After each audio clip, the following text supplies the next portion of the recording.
شیطان اور نفس ہر عمل کو انسان کے لیے مشکل پیش کر دیتے ہیں اور اس عمل کے لیے اس کے لیے ایک وسوسہ پیدا کرتے ہیں کہ ذہن میں کہ یہ تو بڑا مشکل کام ہے، کیسے کرو گے تم، یہ تو ہو ہی نہیں سکتا، نہ یہ تو بہت مشکل ہے، چھوڑو اس کو بھائی، فرائض ادا کر رہے ہیں ٹھیک ہے۔ اور اس وجہ سے جب انسان عمل چھوڑ دیتا ہے تو آخرت میں بہت ہی بڑا پچھتاوا اس کو نصیب ہوگا۔ اس وقت تعجب کرے گا کہ کیسے میں نے آج جو مجھے ملنے تھے انعامات اور درجات ملنے تھے، کس طرح میں نے چھوڑ دیا اس کو۔ مجھے پتہ چلے گا یہ تو بہت آسان تھے کرنے کے لیے، یہ میں کیسے چھوڑ دیا۔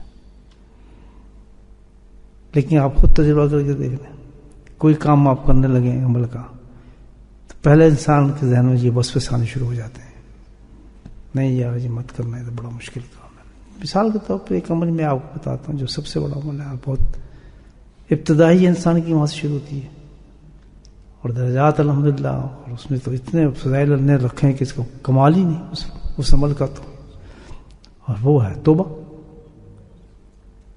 پوری سلوک جو ہم کر رہے ہیں اس کا سب سے ابتدائی وہی ہے توبہ۔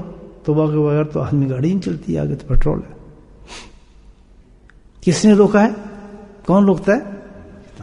کیوں بھئی یہ جو وعدے کر رہے ہیں آپ کیسے پورے کریں گے؟ وعدے کرتے ہیں نا آدمی، بھائی ہم نماز پڑھیں گے، ہم شریعت پہ چلیں گے، یہ وعدے کرتے ہیں، وہی قرآن نے بتایا یہ کیسے پورے کریں گے، یہ تو بڑا مشکل ہے، شرانگے ہو ہی نہیں سکتا تیرے سے۔ تو یہ عجیب چیز ہے، جب بھی انسان کوئی بھی نیک عمل کرے گا یہ شیطان کا وسوسہ ہے اس کو روکے۔ حالانکہ کوئی بھی نیک عمل ایسا نہیں کہ جو ہم نہ کر سکتے ہوں اگر ہم پیسہ نہیں لاؤ۔ آپ کا ارادہ آ رہا ہے کہ بھائی یہ تو توبہ تو بڑی چیز میں توبہ کرتا ہوں، اب ارادے کے ٹھہر گئے، آپ کام بن گیا، اب شیطان آ گیا یہ کیا کام کرے، تو کیا کر رہے ہیں؟ تو اس آدمی نے کیا کیا؟ اس ارادے پر عمل کیا، رکو نہیں کرتے ہیں توبہ، ٹھیک ہے چل پڑو، کوئی اس کو یہی نہیں پتا کہاں جا رہا ہوں۔ اب کیا ہوتا ہے کہ جس وقت اللہ تعالیٰ کی سنت ہے، سنت الہی ہے کہ جس وقت بندہ جو عمل میں نے کہا ہے وہ یہ کرنا چاہتا ہے اور کرنے کے لیے قدم اٹھا لیتا ہے، ہمت کر لیتا ہے، تو اللہ تعالیٰ کہتا ہے کہ اس کا کام نہیں، پھر سارا کام میرا ہوتا ہے۔ کفا باللہ شہیدا کفا باللہ کفیلا، اللہ کے نبی فرما رہے ہیں۔ کون رو سکتا ہے اس کو؟ کہتے ہیں اس آدمی کی واقفیت نہیں تھی، چل پڑا، اس آدمی کا پتہ نہیں تھا میں نے کہاں سے پیسے مانگنے، پہنچ گیا۔ اس آدمی اس کو نہیں جانتا تھا، اب اس کون انتظام کر رہے ہیں؟ سارے اللہ کر رہے ہیں۔ اس آدمی کو نرم کر دیا، اس کے لیے پیسوں کا انتظام کر دیا، کیوں کہ اس نے کہا ٹھیک ہے، سارے راستوں کو آسان کر دیا۔